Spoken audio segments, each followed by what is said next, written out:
I'd like to introduce myself. I'm State Representative Lisa Hernandez from the 24th District. I represent the Little Village, Cicero, Berwyn, Stickney, Riverside, into Brookfield. So quite an extensive area. Before we move to our panelists, I do feel it's necessary that there was big news last night. Big news, and I'm hoping there's a lot of questions here for our panelists. Well, we got a lot of questions too. I see Fred kind of, well, let's see how many questions, but we have no. a lot of questions too. No, but I think it's exciting, but cautiously moving ahead. What's going to happen? What's going to take place? At a state level, I think many of you are aware, we have been, I think Illinois has been really in the front in terms of putting immigration reform on path, setting the example for other states. We've signed the law where temporary driver's license are now given to the undocumented. The DREAM Act legislation that now allows undocumented students to attend and pursue their education. The fact that this governor, unfortunately exiting, held back that secure communities, a federal program that was actually hurting our families. So just with that, it just tells the direction Illinois wants to move. And so with last night's address from the president, it really just gives many families now a hope. It's that hope, once again, what direction that we are moving, and there is hope there for our families. I think it's appropriate that we're going to have to change our program a little bit here based on the address last night on the executive action. I am going to have Mr. Fred Sau begin the discussion on the executive action from last night, a response to that, a discussion about that. And then we are going to open it up after his presentation. We're going to open it up to questions and answers. And then we'll pick up from there the presentation that we had lined out for you. So given yesterday's announcement, I think it would be just appropriate to start with that. So just a little bit about Fred. Fred is an attorney, and Fred is also the policy advisor to the Illinois Coalition for Immigration Rights. He assists in particular with the coalition's legislative advocacy. I have been working with Fred very closely on many of the pieces of legislation that comes forth in Springfield, mainly a couple that I had just mentioned before, the driver's license and the DREAM Act. Fred, if you'd like to start. Thank you, Representative. I haven't gotten a whole lot of sleep the last few days, and especially last night, so bear with me.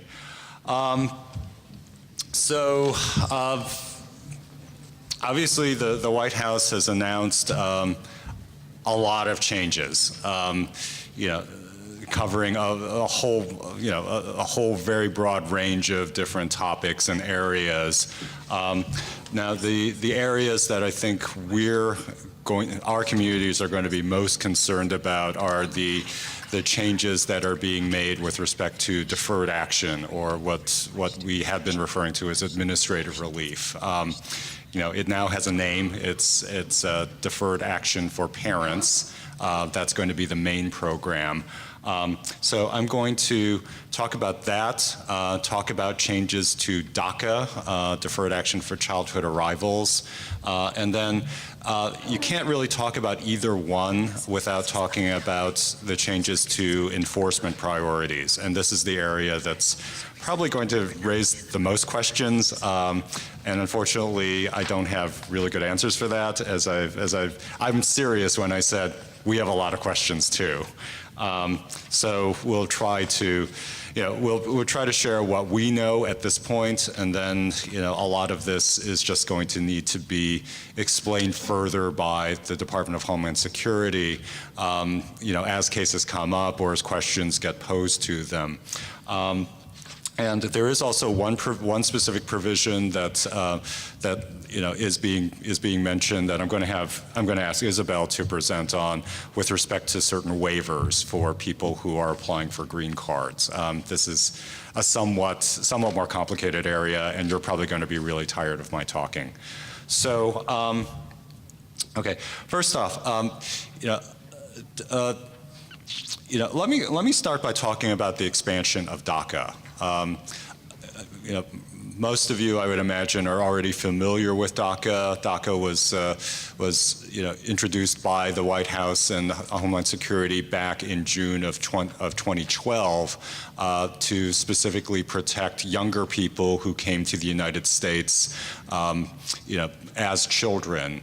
And roughly 700,000 young people in the United States have already received DACA. They're now applying for renewal of their DACA because their 2 years are up. They've gotten work permits. They're able to work. Many of them are able to travel. So this has been really life-changing for the people who've received DACA. So. So a number of changes are being made to DACA, and actually I should probably go over the basic requirements for DACA. Are people familiar with the basic requirements of DACA? Is anybody not? Okay. Let me just go through this really quickly then. Shuffle. Okay. So, to be eligible for DACA, basically you have to be at least 15 years old, or you have to be in immigration proceedings that is being deported. So if you're 14 years old and you have the choice of either waiting till you're 15 or setting yourself up in deportation, wait till you're 15. You have to have been born before June 15th, 1981. That is, you have to have been less than 31 years old before the date of the DACA announcement. You have to have come in before you turn 16. You have to have been continuously in the United States as of June 15th, 2007. That means you have to have come to the United States before that date and have been here pretty much ever since. You have to have been present in the United States as of June 15th, 2012. And you have to have been out of status on that date. You have to have been in school you have to be in school or have graduated from high school or studying for a GED or have received a GED or have served, or be serving or have honorably served in the armed forces for at least 2 years. And then you have to also meet certain, not trip up certain crime bars. Basically, you need to have not been convicted of a felony, a serious misdemeanor, or 3 or more misdemeanors. Okay, so that really quickly are the basic requirements for DACA. And I'd be happy to go through those more slowly if you didn't catch them all. Okay, so the White House announcement last night makes three changes to DACA. First off, no age limit. Okay, so people need not have been 31 years or younger as of June 15, 2012. That is, they could have been born before June 15, 1981. Okay, so someone can be 40 years old, someone can be 50 years old. If they meet all the other requirements, they qualify for DACA. Okay, actually, probably the most famous undocumented person in the country, Jose Antonio Vargas, just misqualified for DACA by a few months. He is now eligible for DACA. Yay. All right. Okay.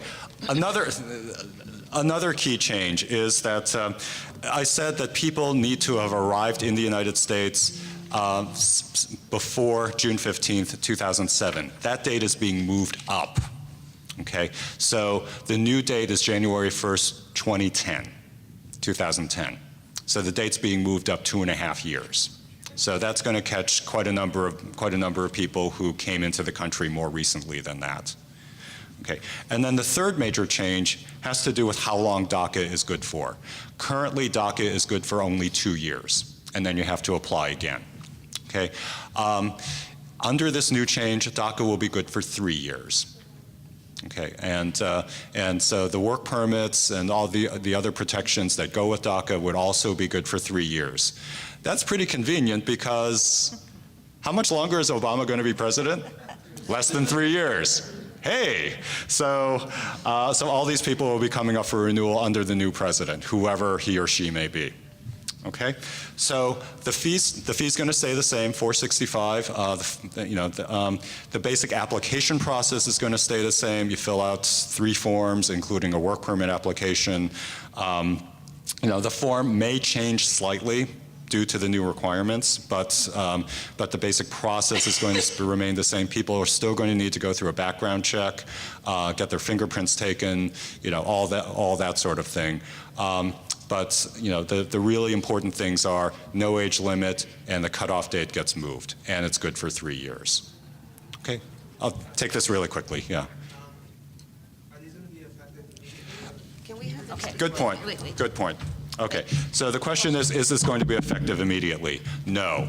Okay, the changes are going to be rolled out over 90 days. So starting sometime probably in February, these changes are going to take effect. Now, it's not clear what's going to happen to people who've already renewed their DACA, and gotten the 2-year extension. From what I understand, a lot of those cases are being kind of held up anyway. But it would seem fair that those individuals would get a bonus year. Okay, but that's DACA. All right. Now, I went with DACA first because it's kind of easier to explain deferred action for parents in the context of DACA, because it's going to be very similar to DACA in many respects, the same basic principles.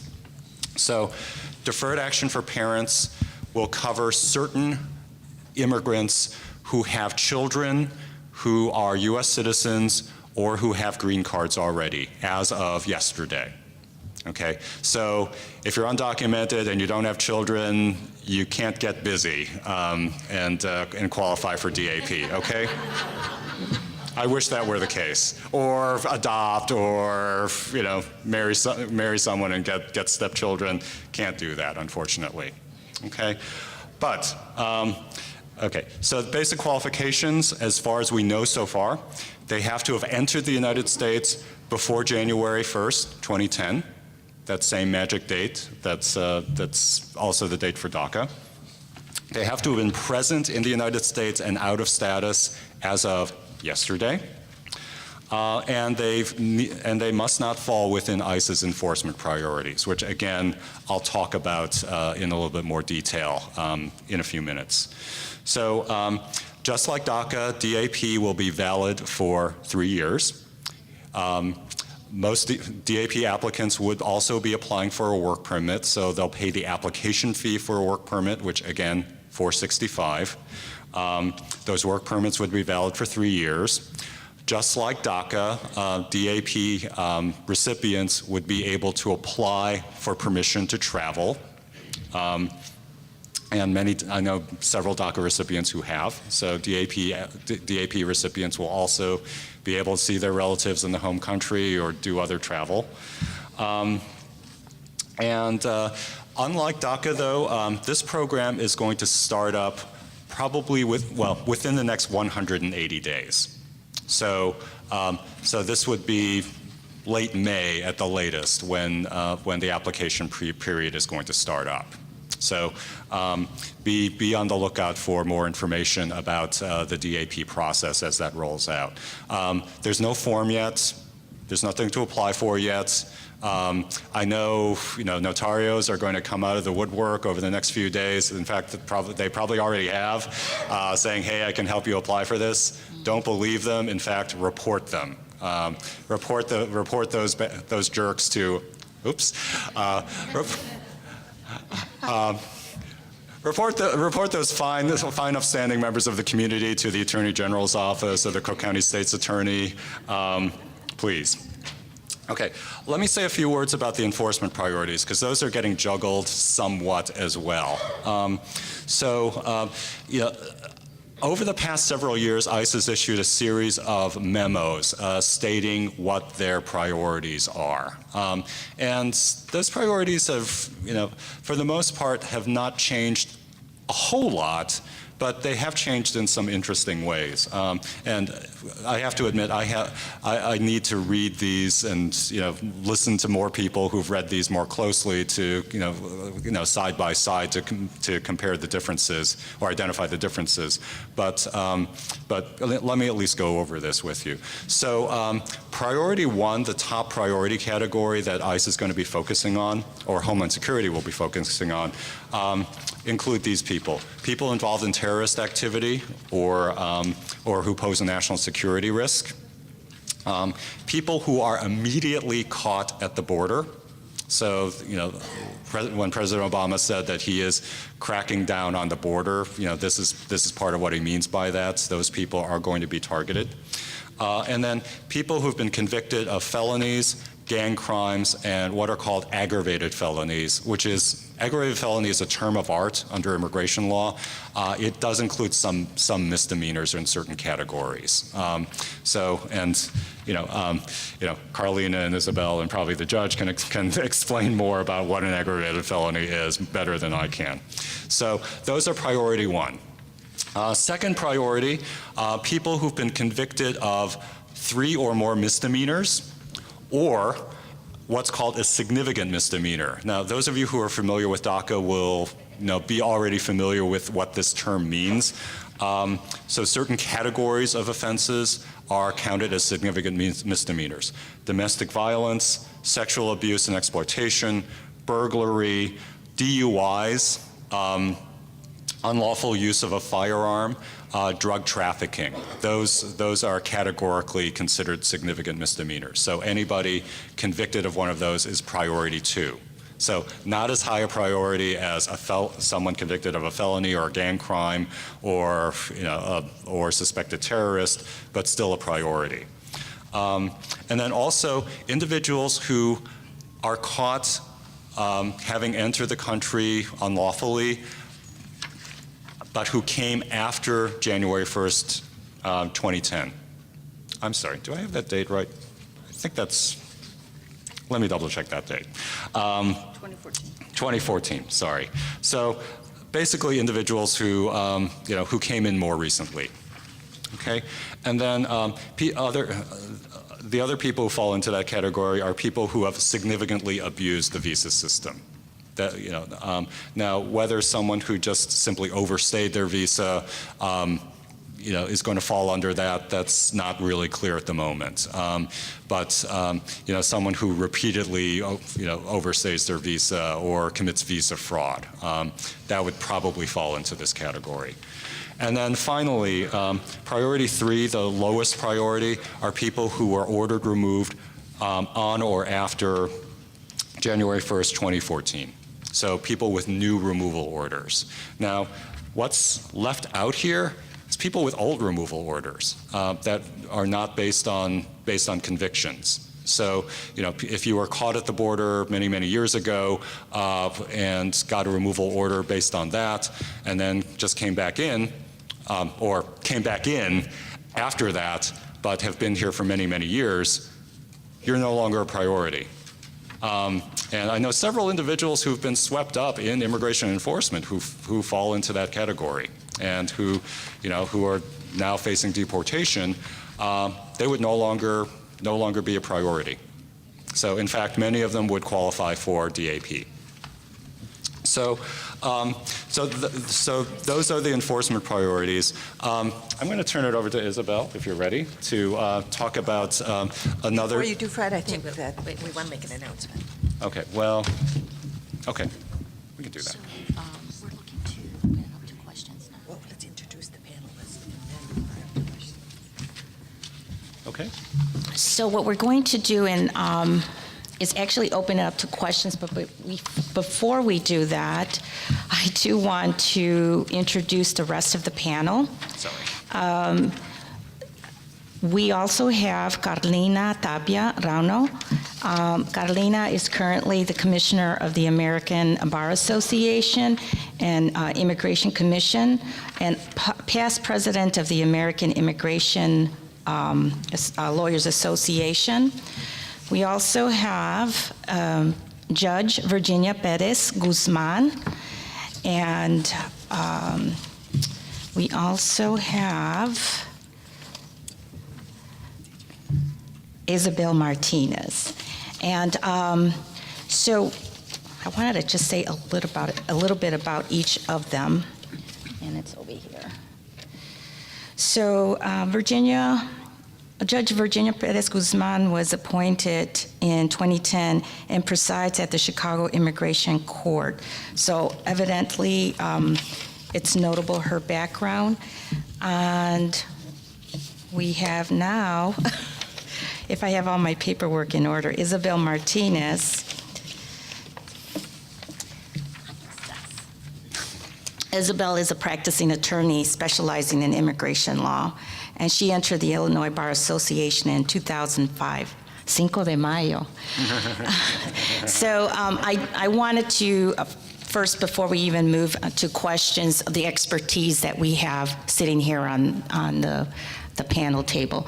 So let's before we go on with the program, and you have this fresh in your minds of some of the action that Fred has explained, are we open? We're opening it up to questions.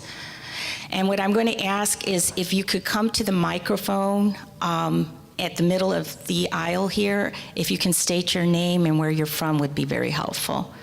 And come on, there's got to be some questions. Please state your name and where you're Buenos from. días, soy Rocio Garcia. I'm Rocio Garcia, and I'm a student at Northeastern Illinois University, and I am also an employee at Erie Elementary Charter School in Humboldt Park. My question is about, now that you've gone through, Fred, you've gone through the requirements of most of these, of the people who would qualify, I think we failed to mention what DACA is. And so if you can take a moment to go over what DACA really represents and the new DAP, what that will represent. Additionally, in terms of representation, I mean, what does it provide? And in a more contextual analysis, I think that it's also important to talk about the people that are within those priorities of the unwanted or the more less desirable people that we are willing to deport. So in my analysis, I think that having DACA, having DAP is now going to make it more easily, make it easier for USCIS and Homeland Security to weed out those that are people who we are contributing to our economy, you could say, contributing to our jobs, job market, who are people who we want here, right? Those who are in schools, those who are excellent individuals, candidates for potential citizenship in the future if that were to ever come. However, having said that, what about everybody else? Are we saying that they're not wanted? And so, for example, the current people who have DACA, what about their parents? They're not eligible under this. So I think we should really focus much greater attention on those that are going to be left out. Because now we're making it easier by weeding out those that we're not going to deport, and the full budget that USCIS and Homeland Security will employ will be used toward focusing our attention on those we do want to deport. So I appreciate your comment. Fred, I think she aimed at a response from you, but be open to if any other of the panelists could interject, please do so. Yes, I'd be happy to, just to make sure you're not just hearing Fred's voice and you hear some of our voices too. Again, I'm Carlina Tapiran. I've been an immigration attorney for over 35 years. The point that was made by the speaker, and I lost where she went to sit down, but the point that was made by the speaker is that there's millions of people who were left out. No question. The president talked about that in his announcement. I mean, there's estimates that there's over 11 million people who are undocumented, who are contributing to our society in a positive way. And yet these benefits, and they're benefits because immigration refuses to recognize them as status, are simply talking about providing some protection from removal and work authorization for only about a little over 5 million. So we're still talking about millions of people being unable to obtain benefits. But I think what we overlook here, the administration is not Congress. What we need is immigration reform. Just because we have these, and I'm very grateful, this is my personal point of view, I am very grateful to the president, who's going to take lots of heat, and in my political opinion, and my personal opinion, this is not the time to dump on the administration. This is the time to stand up and support him and applaud him and say, thank you very much. We need to keep fighting, but thank you for this. Thank you. Now, he also turned to Congress, and we need to still turn to Congress and say, folks, this ain't enough. This is not going to put us on the track to being productive and secure. So the parents got left out, and the legal reason the parents of the DACAs got left out from what we were told from the White House is because DACA recipients, and I'll let others explain just what it is and isn't DACA, which I thought was a fair question, but DACA recipients receive that benefit through executive action. And to build executive action on executive action, well, now you start getting into legal risk that could be taken to court and say the president has no authority. So we don't want the president passing executive action that will be brought to court, because that's a waste of money, time, and politics. We want strong executive action, we want millions of people covered, and we want immigration reform. So that's the answer to that question. What is DACA and what is it not? Isabel? Or the judge has a comment? Well, The judge, let's yeah. not forget the judge. Yeah, I'm Judge Virginia Perez Guzman, and let me say that I am appearing on my own personal capacity. I am speaking about my own opinions and comments and do not reflect in any way any policy or comments that the Executive Office of Immigration Review or the U.S. Department of Justice have. I'm appearing on my own personal capacity. I think it's a fair question that the young lady asked. There still is prosecutorial discretion. A lot of individuals who have DACA children are not necessarily priorities for law enforcement, and so that does not necessarily mean they're going to be removed. They're still here in the United States. They may not at this point have a work authorization or, and then lead to other things or be able to travel, but they're definitely not going to be, according to what the president has laid out, is a priority, because that's why prosecutorial discretion was in place in 2011, and it also considered parents of DACA recipients. So if you're in removal proceedings, that's a big deal. Because then your removal proceedings are temporarily closed. And from what I'm reading, as the memo that was sent out yesterday, it's still pretty much on the same track as far as what the Department of Homeland Security is going to do and what the courts can do as far as closing people's removal proceedings. Thank you. And thank you for the invitation here today. I really appreciate it. Please go ahead, Fred. Isabel, did you want to say something? Okay. I think Carlina put it very, very well. The president's action, DACA, DAP, is a stopgap measure. We knew that. But it's a way station on the way to a broader reform. Just as the Emancipation Proclamation that President Lincoln signed didn't actually free that many enslaved individuals, it took a constitutional amendment and federal laws to do that. This is only a partial measure, and we need to keep pushing for a broader measure. Now, having said that, there are still going to be people who are left out of even a legislative fix, and so we are going to need to embrace those individuals and defend those individuals as well. And we need to keep fighting to defend our immigrant communities, on any number of fronts. We need to fully implement these new programs, but we also need to keep fighting for the legislative fix and to defend those people who are left out of even that. Thank you. Your name and where you're from. Buenos días. Teresa Garcia, University of Illinois Medical Center, social work. Mine's a very quick question with regards to the definition for children. I know we may or may not have answers to that yet, but may they be adopted and or stepchildren? Um, Sorry, that's for the DAP program. Yeah. Actually, the wording in the memo regarding DAP says son or daughter, and it's for immigration purposes. Generally, a stepdaughter or an adopted daughter, a son or daughter, or an adopted son or daughter, those count. So, the question I have is, I'm 50 years old. If one of my parents were undocumented, would that parent qualify? Well, I have an answer to that, and the answer is yes, your parents Yeah, would qualify. because I'm a son. And the reason that I say that, and that's an important question, again, Yeah. I lost where the person went, but that's an important question because, as you probably know, under the immigration laws of the statute, a child can only be defined as a child if they're under the age of 21. And that's when we get into the discussion, is it a son or daughter? Because you can't use the term child. Well, I actually listened to the White House pre-meeting discussion, which I'm sure Fred would have if he had not had to be at 20 different places. But in response to that question posed by one of the callers, the question was, well, is a child only a child if they're under 21, as that label is used in the statute? And the representative from the White House, and these are the people who wrote the memos, said, no, a child is a child at any age. So the answer is yes, Fred, your parents would qualify. Good. I love that passion, Carolina. I love it. State your name and where you're from.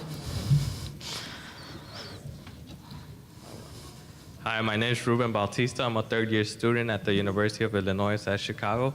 I actually have 3 questions, so if you bear with me. The first question, Fred, is there an initial fine for the people that enter the country undocumented? Because the precedent, you did mention there's a fine for applying for the work permit, but is there an initial? Oh, a fee. Yeah, a fee. I'm sorry. Yeah, there's the fee for the application for the work permit. That's $465, and that's going to be the same for DACA and for DAP. There's no additional surcharge. Okay. The second question is, how can students like myself get involved in helping prepare to help out other individuals start applying and like informing them about the process as soon as it comes out? Okay. I'm glad you asked. We're about to launch a campaign. In fact, we're doing this tomorrow, called Illinois is Ready. And you may have seen the website for this. It's www.illisready.org.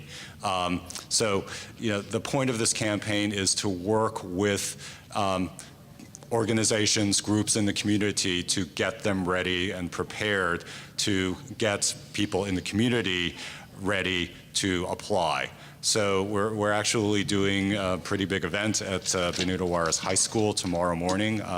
You're definitely welcome to come. There'll be a training component, after the large rally.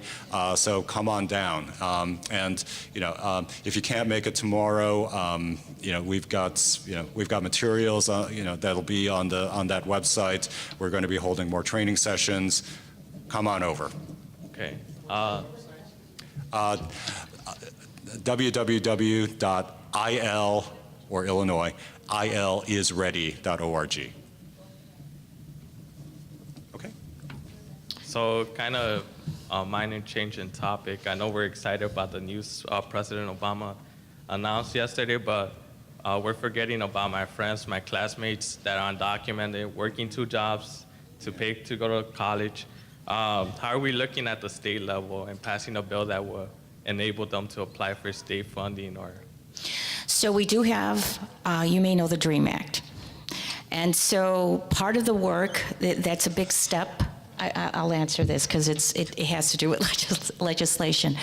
Part of the work still is that we have to sustain that particular program. Or so there has been some legislation that moved actually as this past session, where we're trying to sort of come up with a plan or and I'll give you an example.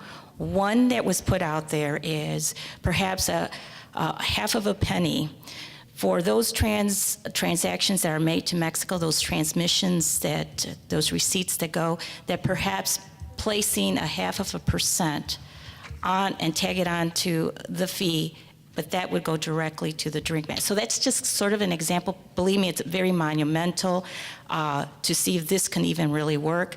But what I'm trying to tell you is the work continues to try to sustain the funding for the DREAM Act, for that particular funding to continue, so that in the end, what we want to see is students applying for but that there is always funding available, if not increasing on a yearly basis. So the work continues.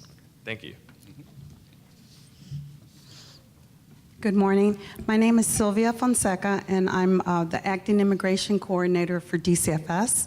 And the reason I came up here is because there's a lot of excitement in the community, a lot of individuals, and one thing that for our department, the first thing we did when DACA came out is we made sure we had a training for our well-meaning social workers out there. I just want to say to everyone who don't try to do the work that you're not familiar with. Make sure that you're supporting your friends and family by sending them to individuals who are reputable, who understand immigration, and that you're not putting them at risk. Because that's one of the well-meaning individuals. It's not just those notaries out there that are trying to make money. It's well-meaning individuals that might be setting someone up for deportation because that individual may be at risk because they may not qualify. And there's a lot of, even though I've worked immigration since '98, we even go to, when we have gray areas, we even go to the experts, and Carolina at one time was one of our pro bonos that we used to go to. So it's really important. I think the community needs to know also, USCIS has on their website who the reputable people in the different areas around the country are if you don't know them yourselves. So I just want to encourage individuals to do that, not to try to do the work because they can read an application. It's not just the application. It's understanding what you're answering and why you're answering it that way. So just FYI. Thank you. Thank you. Can I add to that? So that is a good comment to make. With the temporary driver's license, the experience that we had, that law passed, but there was a surmount of issues that came our way. And one of them was the fraud that started taking place, how people were taking advantage. So I will make a suggestion that at least I will tell you this, there is strong efforts for government to be working in collaborations with organizations, let's say like ICER, that because of those partnerships or that collaboration, that could folks can identify, the public can identify that is a sort of, this is safe. These are experts there. If government is intertwined or involved, and I can tell you this because that's the effort, at least on my end, I'm trying to work along with my colleagues, work those efforts, collaborating so that folks are going to where an expert, a trained person is involved in the process. So try to identify wherever you go if it's attached to government. Okay, it's a suggestion, and it's not costing you. Okay, please. Good morning. My name is Luis Cubillos. I'm from Northern Illinois University. And what we've been hearing for the past week is the phrase poisoning the well. That's what Obama has been doing, especially from Speaker Boehner and Majority Leader Mitch McConnell. We know that Obama is not going to be there in 2 years. There is going to be another president elected. He can get away. He can take away this executive action. We lost the House under the leadership of Nancy Pelosi, and now we lost the Senate under the leadership of Harry Reid. There is a chance to lose the White House also in the next presidential election. How can we as Latinos come together to make sure that that doesn't happen, that we elect the people that are going to represent us and that are there to keep this in place and pass an immigration reform that's going to benefit everyone?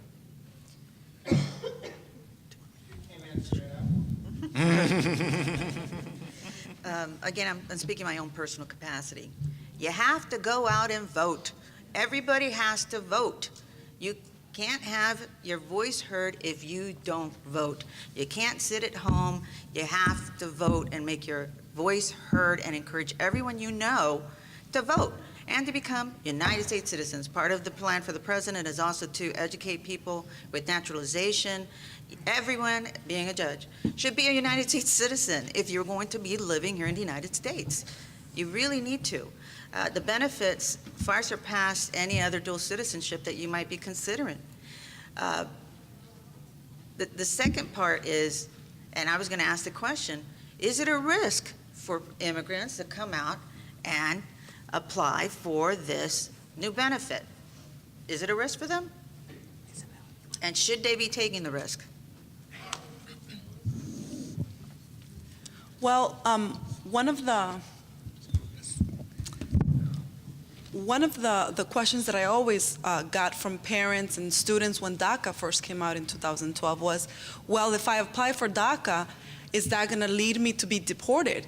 Well, one of the things that I would say, that's one of the reliefs to not be deported.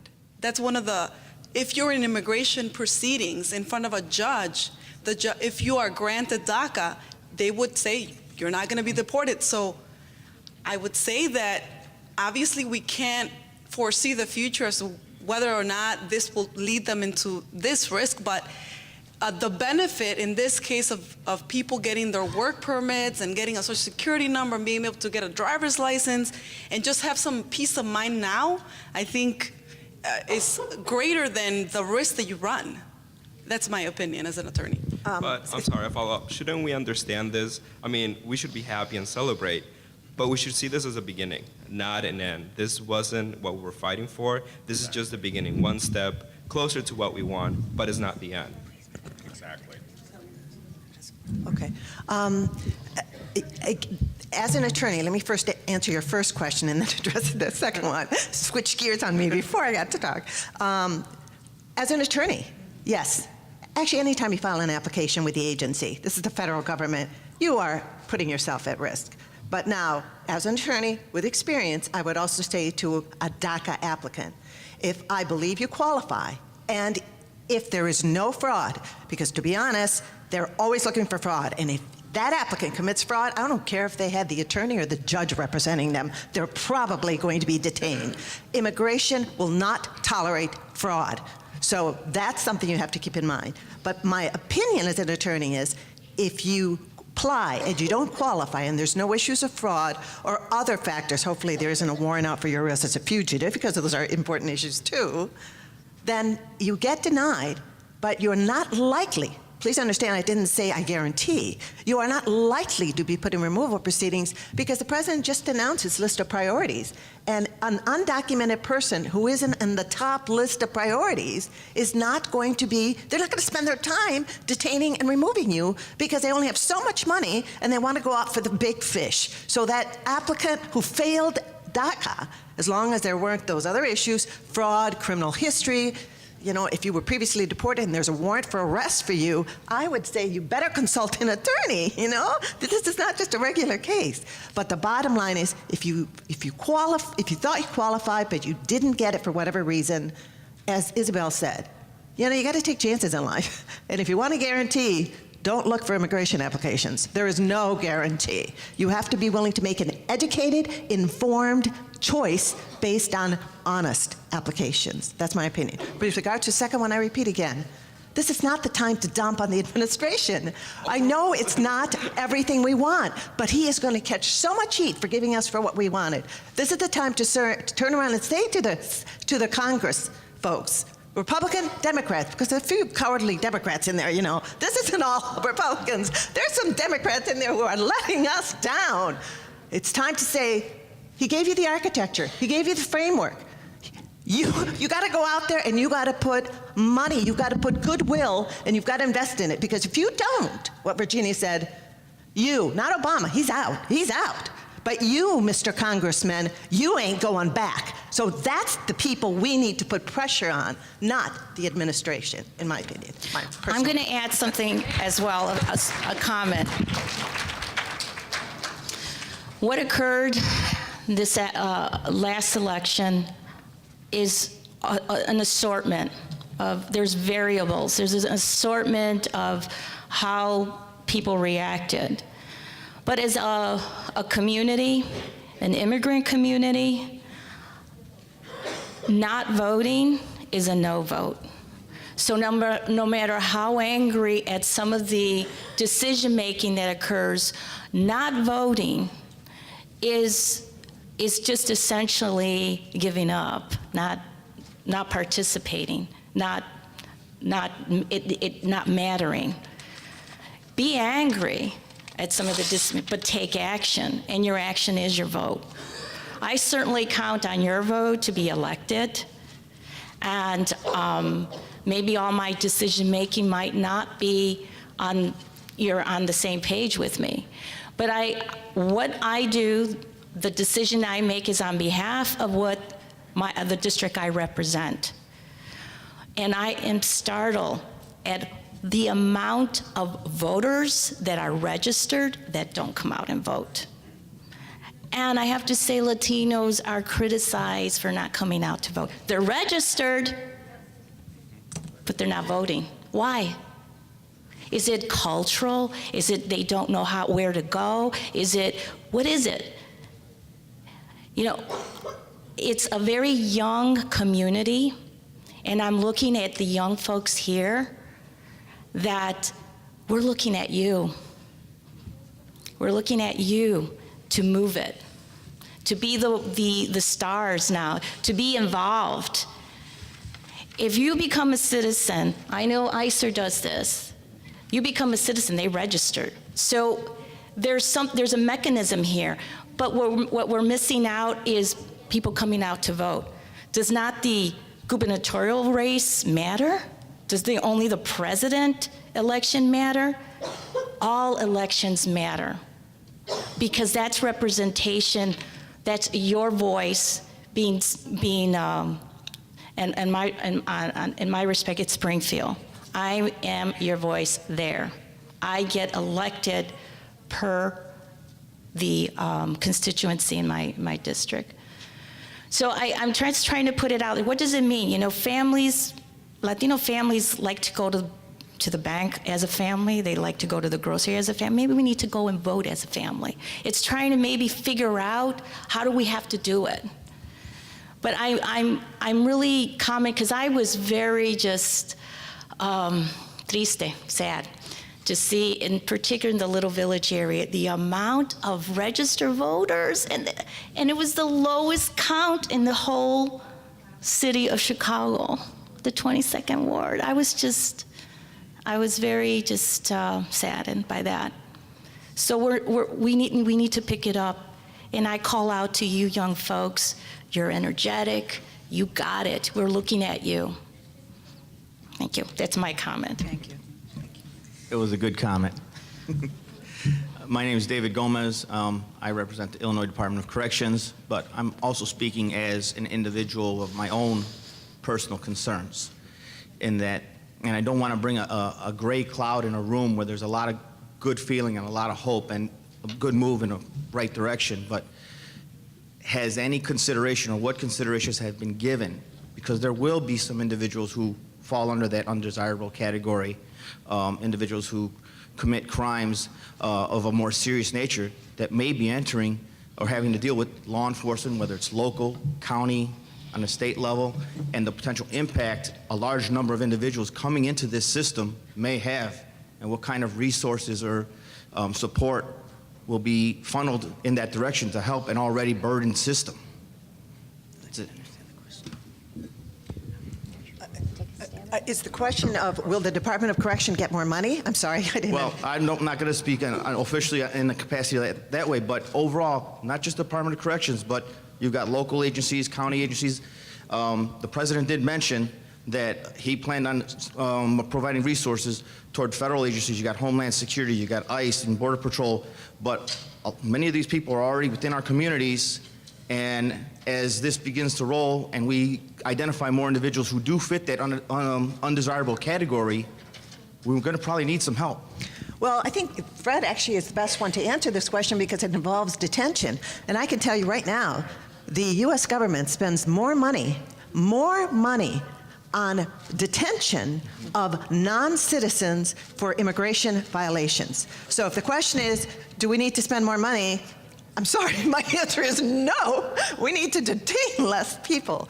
The other concern, and maybe this is part of what you're getting at, part of the reason you're not seeing, the government, jail, are not seeing so much money is because the U.S. government is turning to private detention companies. So they're building more detention centers everywhere. So I guess part of it is I don't understand the question. If the question is why doesn't the U.S. government give more local jails money to detain immigration detainees, my guess is the answer is don't worry, we're taking care of that. We're going to take them off your hands and we're going to stick them in these remote, privately run detention jails where they don't have access to counsel and they don't have access to friends or family or moral support. So don't worry, you're not going to have money problems in a little bit because we're going to take over. That's my personal answer. Fred? Wow. Please don't sit on the fence.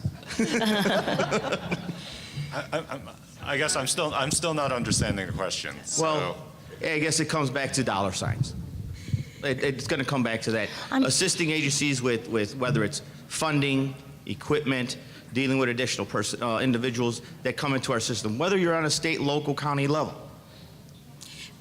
Can I take a stab at this? Sure, please. You know, I'm thinking that your thought is that maybe there's going to be I'm hoping not, but there may be increase in numbers. Yes.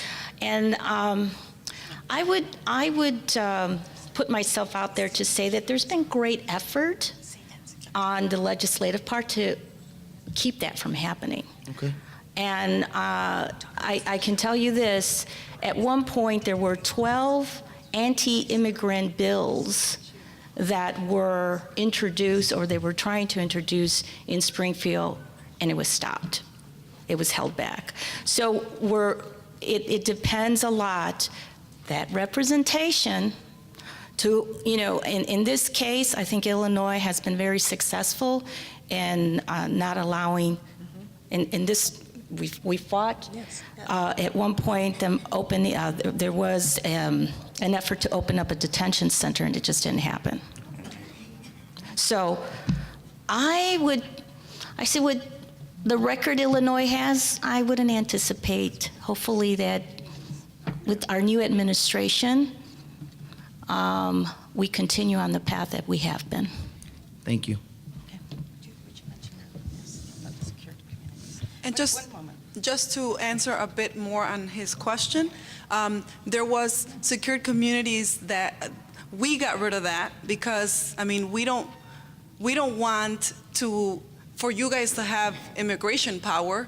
You know, this is why we have the federal government with that power. The local agencies don't have that power to detain an immigrant based on whether you think they have no status. And also what that means is they're getting ready, according to what I've read, and on my own personal capacity, what that means is that they won't be detainers. So individuals won't be immigrants will not be automatically sent to ICE detention. They will be released unless they fall into those certain categories, which is priority 1. What they will be is notified. So you're not going to have that many people continue to be detained other than from a criminal aspect. It will not be, they will not be referred immediately to ICE, which that's what they've been doing. I want to say also there's all kinds of monies for Department of Corrections that doesn't have to come from the Department of Homeland Security. Okay, there are other monies for that, but because of what the president's put out in his priorities, you're not going to see the same kind of people that will be detained, because they might have even a traffic violation, no driver's license, and they get detained and they get sent to ICE. Well, that's not a priority for the federal government or for the president. So that's going to change. I do want to say, though, that as part of the president's plan, and has already been put in place and implemented, is there has been over $1 million that has been set aside to have pro bono attorneys for juveniles that are unaccompanied. That has already been set aside by the Department of Justice. They're already implementing that and finding individuals to help those kids that have crossed the border just recently, as well as Know Your Rights presentations, as well as access to attorneys in detention centers. And because I'm very dramatic, I Okay, should sure. tell you, Lisa. Sure. I am the daughter of 2 ministers. My mother and my father were ordained ministers, so if I preach a lot, blame them. But the point is that I really want to hear a shout out. You guys did it. Fred did it. We got rid of secure communities. I mean, this is great. Yes. This is really great. So I don't think more people are going to be detained. And it wasn't just Fred's organization, although they were definitely leaders. It was the city of Chicago saying, we're not doing this. It was cities all over Illinois saying we're not doing this in the country. And the administration heard. And the criticism got so loud. This is why our voice continues to be important. It got so loud, and all of the flaws in what ICE said, who they were arresting, and was all criminal aliens. I'm sorry, Judge, I have to dump on ICE.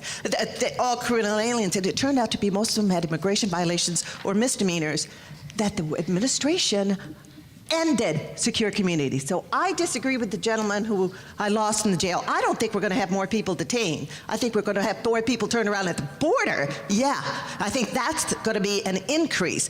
But in the U.S., this is what this whole executive action is about. Let's give the people who are here an opportunity to be protected from deportation, but let's not let any new unauthorized entry. And that he made very clear. Those are #1 priority individuals, recent unauthorized entries. But people who are here, and I think he even said 3 or more years was his definition of not recent arrivals, he's looking to protect them. So I disagree. I don't think there's going to be an increase in detention, although I do think there's going to be a continued high numbers of removal of recent undocumented arrivals. My opinion.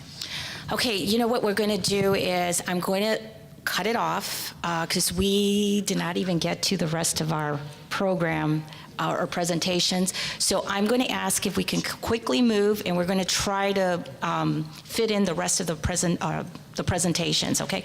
Your name and where you're from. My name is Cesar Palafox. I'm from Jones College Prep. And this summer I worked for the Resurrection Project in Pilsen. And what I learned was that while we were registering people to vote, what I learned was that only like a small percentage of people came out to vote, like 7–12%. And my question is, how can the youth get involved in this? Because voting is really important. Okay, well, I would make a, pardon me? Tell him the old way. The old way. We use kids to go to the neighborhoods where knock on the door and ask the people are they going to vote, especially if they're elders. So it really, you know, election comes around the corner. It really starts from school.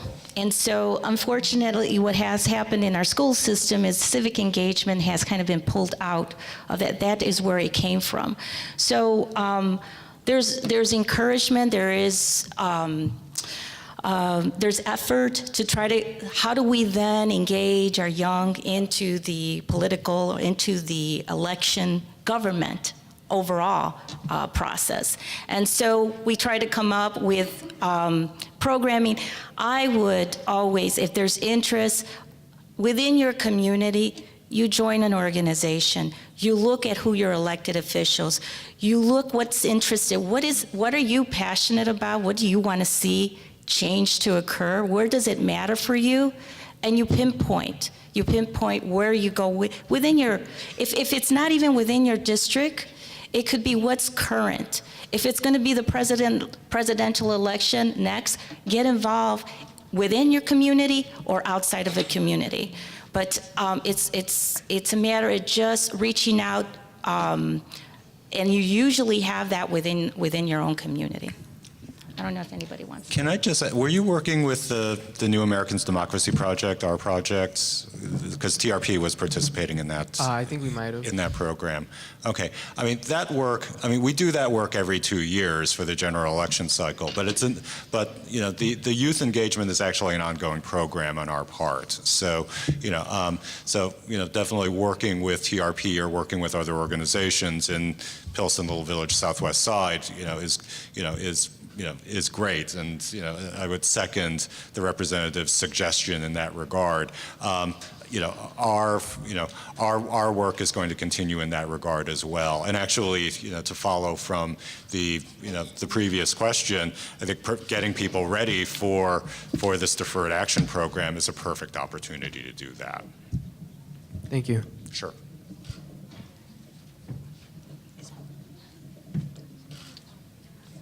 Hola, mi nombre es Janet López. Vengo de Evanston. De la high school ETGS. Mi pregunta es, para las personas que ya tienen una aplicación en proceso, My question is, for those who already have an application in process, ¿puede uno aplicar nuevamente para este programa? can someone apply again through this new program? If you already have an application set in place, can you apply use this other process instead? I just want some clarity. Now, is this previous application maybe like an I-130 that a relative had filed for them a couple years ago and they're waiting on a priority date? Yes. Yes, anyone who has a previous petition and they're waiting to eventually be able to do like lawful permanent residence through that immigrant petition, and they're just waiting on a priority date, they would be able to take advantage of this new relief if they qualify for this new relief. And I would add, as an attorney, this is the general advice I give all my clients. And every attorney has their own opinion. If you're eligible for a benefit, apply. Government doesn't say you can only have one application at a time of anything. You're eligible for 3 U.S. citizen brothers and sisters to file for you. I say go for it. You got your mom who can file for you? Great. You got your employer who can file for you? Great. You have deferred action? File! File! Go for any benefit available to you. Why would you limit yourself to the first? So the answer is overwhelmingly yes, you can apply for more than one. Okay, and I would add to that, roughly 20% of people who were applying or, considered applying for DACA were actually eligible for other things. Types of visas that would get them on track for a green card, including specifically U visas, visas for crime victims who've worked with law enforcement. So, I make that point, to emphasize that it's so important to get good legal advice, not just for this new program, but for other things that you may be eligible for. I mean, you're obviously on track to be eligible for a family visa. There may be other things that you may be eligible for and that you may want to explore. And again, Carlina or Isabel or many other attorneys or nonprofits may be able to help you with that. Hi, my name is Sandy Lopez. I work at NIU, and I'm an advisor for a group called Dream Action NIU that advocates for undocumented students on campus. And I'm going to switch topics a little. I'm going to go back to the gentleman's question regarding funding for undocumented students. I know we have the Illinois Dream Act, and I'm very grateful for that because it established a Dream Fund Commission and the scholarship opportunities as well as training for counselors and the ability to save a savings fund for parents. But it's only one scholarship opportunity that many, many students apply for.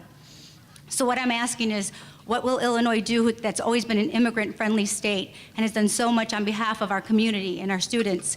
What can we do as far as state funding for our undocumented students, similar to what California has? I think it's time that Illinois step up to the plate and support our students. And together, I think that if we ask our legislators, and like you said, be there and make them accountable. And if they're not voting the way we want them to vote, that we vote them out. And we need to be present in our communities, and we need to back our undocumented students. But this state funding has to happen. I'm with you. So as it may be mentioned at the federal level, we are not, it's a step forward with the executive action, but the job is nowhere near done. There's a lot of work to be done. And I'll tell you, at a state level, it's similar in that way. It took, about 12 to 14 years before the temporary driver's license passed. So I will tell you, we're on it, because it's not just the DREAM Act scholarship.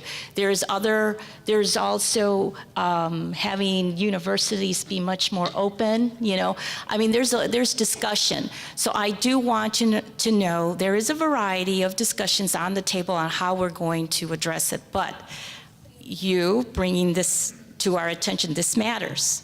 This conference matters, because I'm putting the notes down. I'm hearing young people want to be involved. What do we have to do that? I'm hearing from the community. So this is what puts us to action. And next conference, we should have a response to this. So I want you to, the commitment is there to continue. Yes, definitely. Thank you. Hello, good morning. My name is Juan Valenzuela. I'm in law enforcement, and I do not recommend anyone commit any crime. Nor do I. But whether they're a citizen or not. Let's be clear. My question is more of a logistical or matter of law kind of question. Like, Secure Communities was suspended by an act of the governor. Does that end when his term ends? And if not, what's going to happen with the new governor to continue that or review it and advise it? So because it's only a couple of weeks left. So when that ends, does that order end? Yeah, let me be clear on that. So Governor Quinn attempted to withdraw Illinois from the Secure Communities program back in May of 2011. ICE turned around and said, Governor, you can't do that. And in fact, implemented Secure Communities statewide, despite what Governor Quinn wanted to do. And so as of January 2013, Secure Communities was implemented statewide. Now, what Carlina has been referring to is that the president's announcement last night includes the repeal of Secure Communities. That program is ending. Now, the program is being replaced with another program that's much less entangling of law enforcement. It's much more voluntary in nature. We're still trying to figure out what exactly it's going to look like. All we have at the moment is a memo with a one-paragraph description. But it's not going to be the same as Secure Communities. Many of the issues that have been raised regarding Secure Communities, particularly, as Carlina noted, just the broad sweep of the program, bringing in many people with no previous convictions or convictions of only minor misdemeanors, but subjecting them to removal proceedings. Those concerns have been heard. The concerns regarding even constitutional issues and potential liability on the part of local police departments as a result of Secure Communities and detainers. That's been heard too, and that's why the administration is doing away with this program. So just be clear on that. Okay. Thanks. Thank you. Thank you very much. So at this point, it's 11:30. The session here is to end at 11:45. We are going to continue with the rest of the presentations.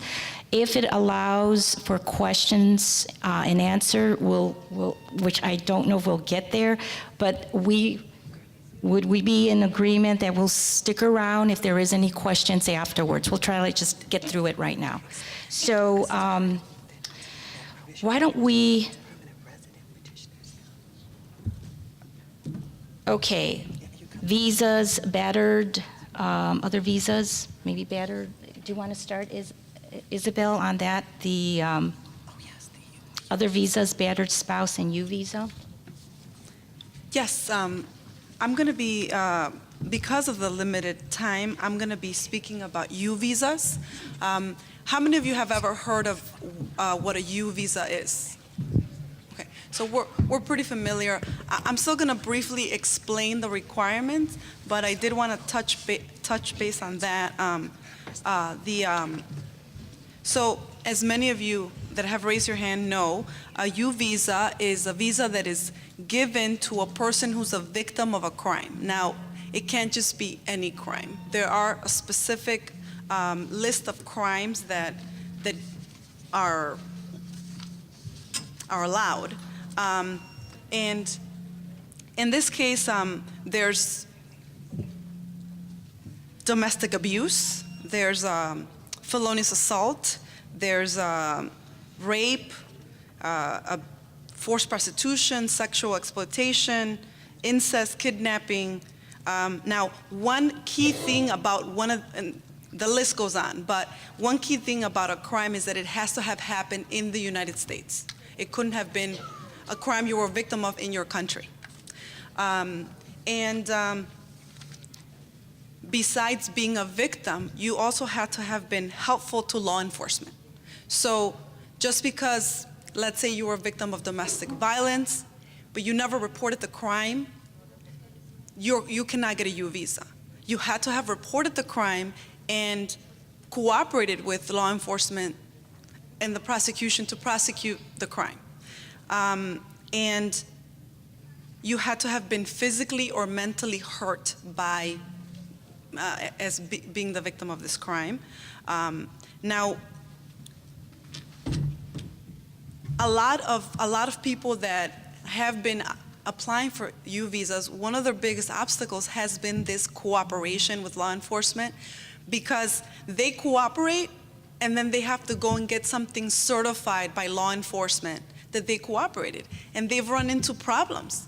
I mean, here in Chicago, it's well known and we get a lot of cooperation from Cook County, and however, I have clients that cannot get a law enforcement supplement signed by, Indianapolis, or I just got one signed by Gary, Indiana Police Department. They didn't even know what a U visa was. So I think the fact that not a lot of law enforcement know about U visas and has been a problem for victims that have done what they were supposed to do, but they just can't get those requirements fulfilled because of how it's not well known. Now, the U visa would give you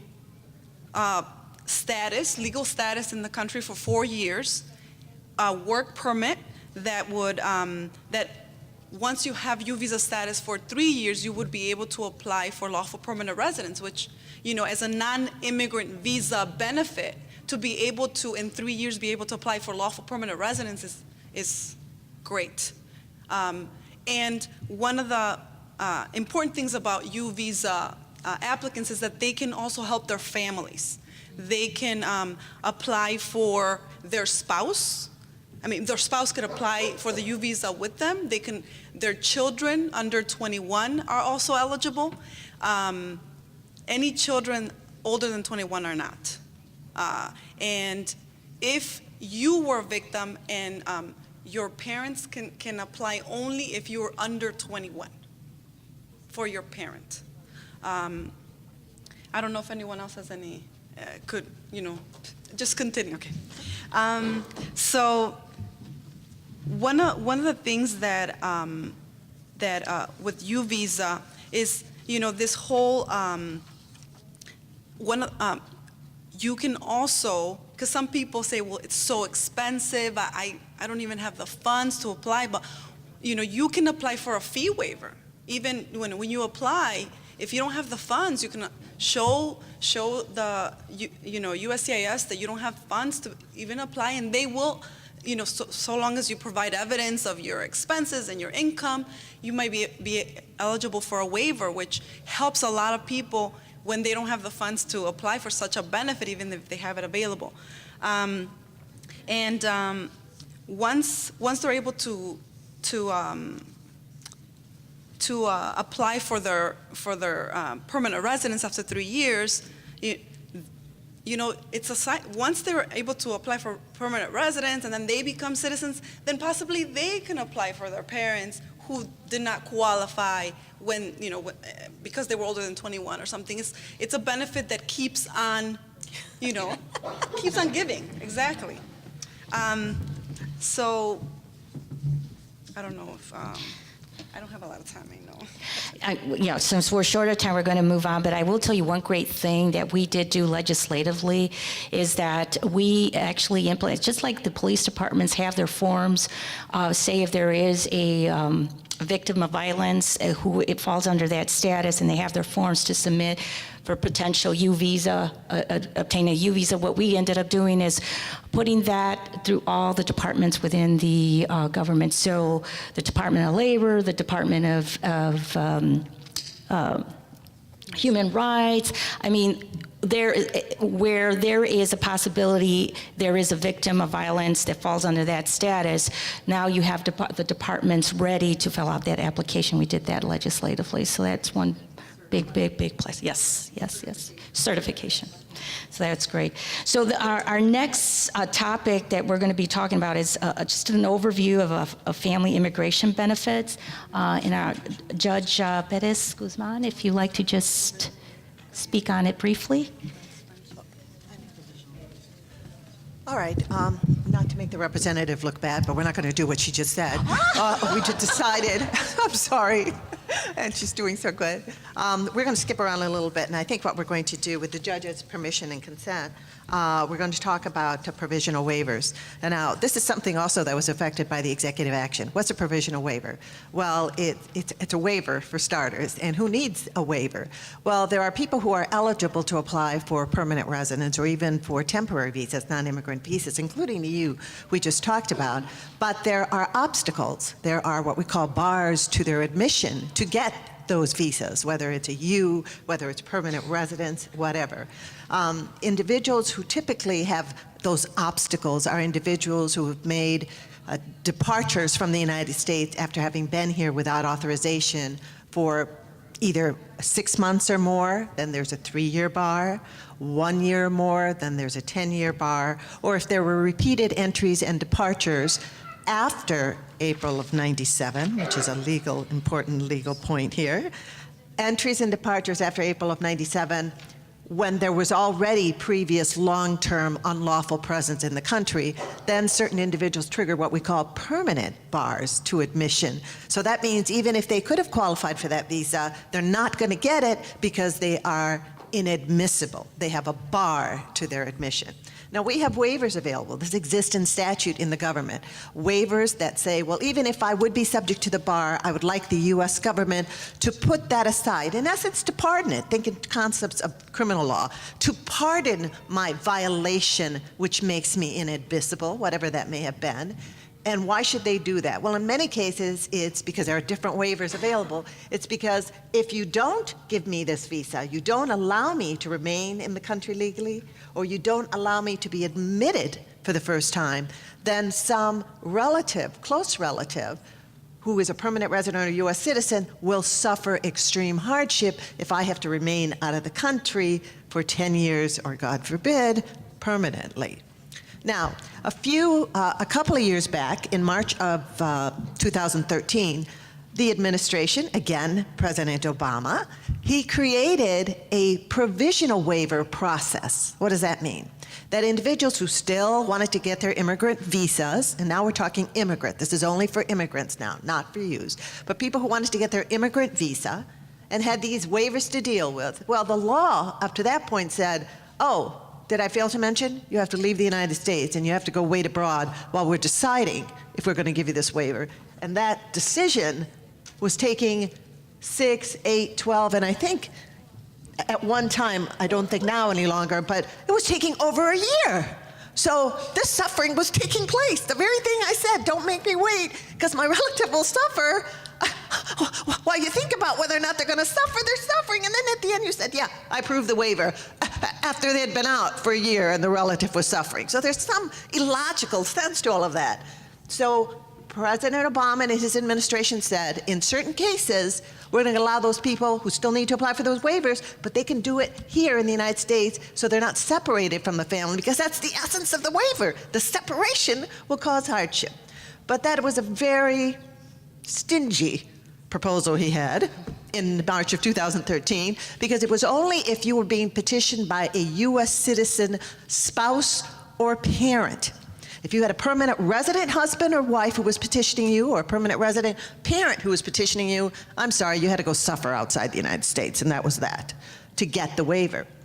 Well, another provision of this new executive action has been, after what? After people pointed out, this is absurd. Why such a tiny, stingy little group of people who can apply for provisional waivers in the country? This doesn't make any sense. Why should they be limited to such a small group? President Obama, you have to include that group to include anyone who's applying for permanent residence through a family member, including people who are applying through permanent resident parents and people who are applying through permanent resident spouses. Why should they be discriminated against? And you know what? He listened.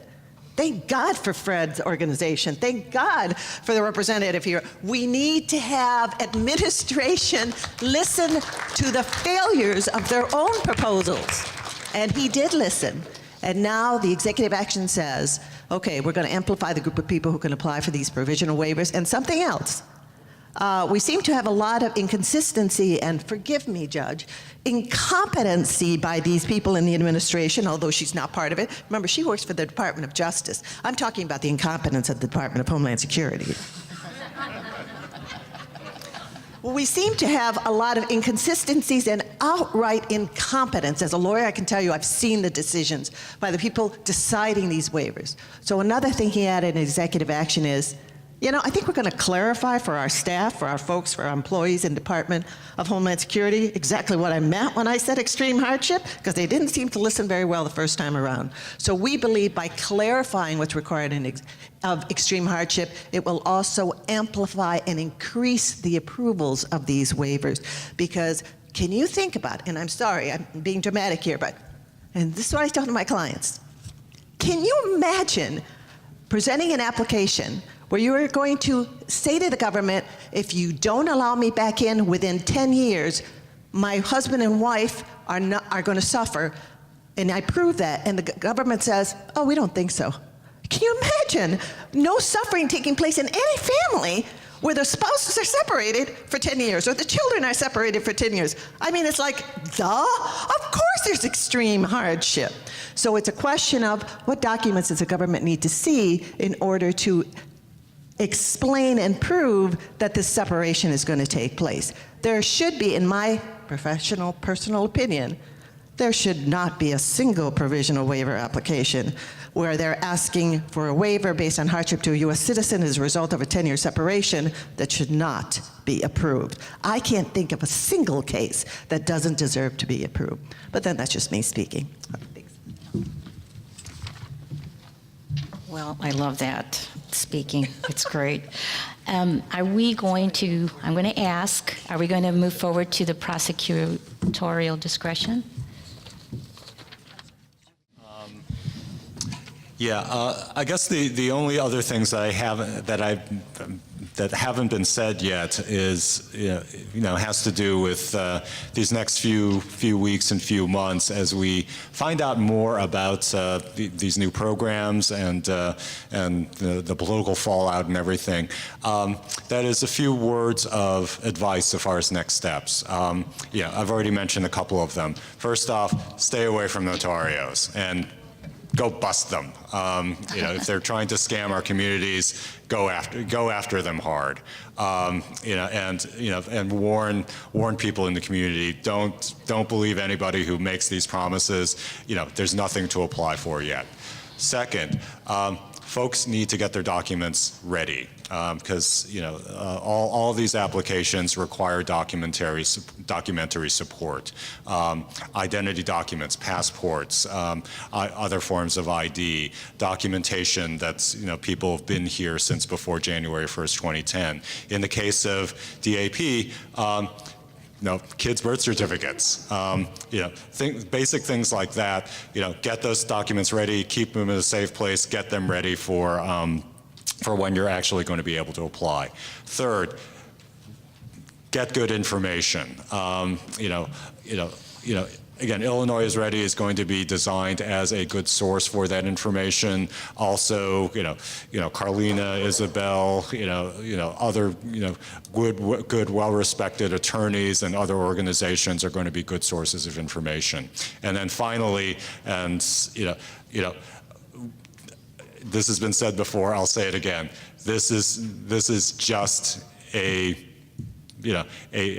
milestone in the road, but it's not the end of the road. We need to keep pushing. We need to finally pass, a good, comprehensive reform, a path to citizenship, and let's not forget the people who are left out of both of this program and of any future bill. We need to defend those families as well. Thank you, Fred. Isabel? I think that Fred said it very well, but I mean, just not only for yourselves, but also whoever is here, pass on the information to other people. Talk to your relatives and suggest to them that they need to get informed. Because, yeah, obviously, people that came out to this conference today, I'm hoping that you are leaving with a lot of information, but pass it on to other people that didn't get to be here or that need this type of help, and sort of direct them to where the resources are. Thank you. Judge? Yeah, thank you. I really want to thank again the organization for inviting me here today. I know that our topics changed quite a bit because of the president's address last night, but I think it was very, very important that we talk about that. And we had an audience member that mentioned, and I'm going to go ahead and still add to what they're saying. I'm an immigration judge, and it really matters that you have a good attorney. Would you go to the doctor's office that is in the back of their house in their family room, or would you go to the doctor's office or at the hospital?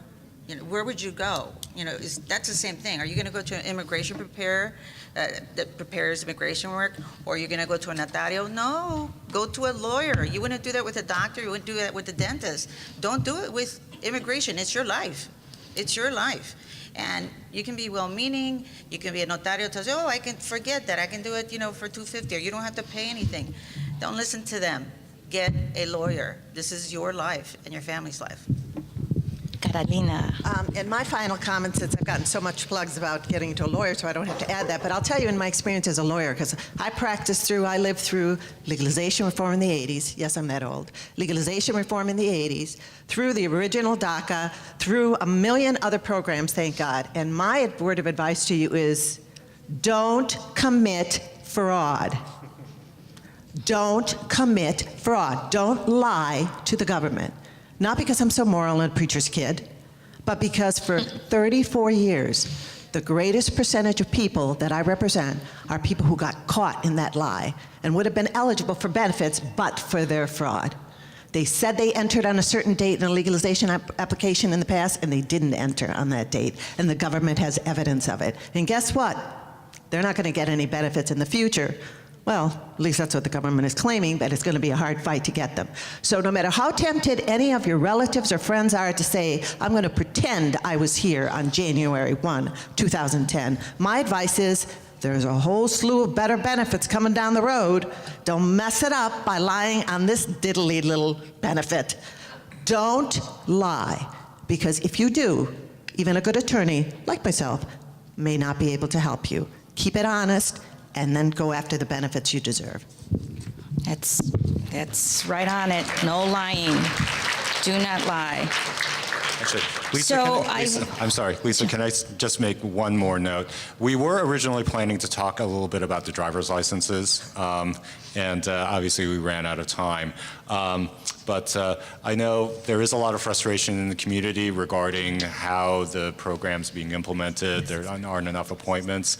Let me point out one thing. Once people get their work permits under DAP, just like they did under DACA, they get Social Security numbers. What's that mean? Regular driver's licenses, Yes. not the TVDLs. Okay, so all the more reason to take that chance and apply. So please take note of that. That's really huge, because no matter how it was monumental passing the temporary driver's license, but anything that does add to offering the undocumented in particular a way of living a sort of like normal life, it's a big plus. I want to first thank the panelists. I know it was a little big back and forth, but with the executive action that took place last night, it was a must to speak on this. We couldn't go without talking about it. So I appreciate your patience in this. I really certainly hope that you're taking back with you information. I hope that there's this sort of inspiration, hope that there is effort, continued effort. I mean, it's small steps, but there's no doubt many families, much suffering that has taken place. We do have fighters in the electoral mix, I'll put it that way, that are fighting for this. It's challenging, but most importantly, I have to say it is the public. It is those individuals that are coming, the brave ones coming out of the shadows and speaking on this, that has advanced this agenda. It is you, and I am heartfelt thankful. It's a heartfelt thanks to those folks because they put a lot in jeopardy. I just want to thank you that this particular issue, immigration, is certainly a very strong passion of mine. I've been told many times, what are you doing? This is a federal issue. You really can't do anything at a state or local issue. Well, they're wrong, because I think Illinois has proven that to be wrong. We have sort of set the stage and with the hope that other states will mimic many of the accomplishments and successes that Illinois has to offer. And so I think it really just puts the immigration reform in that path that it must get done, and I think we've set the example.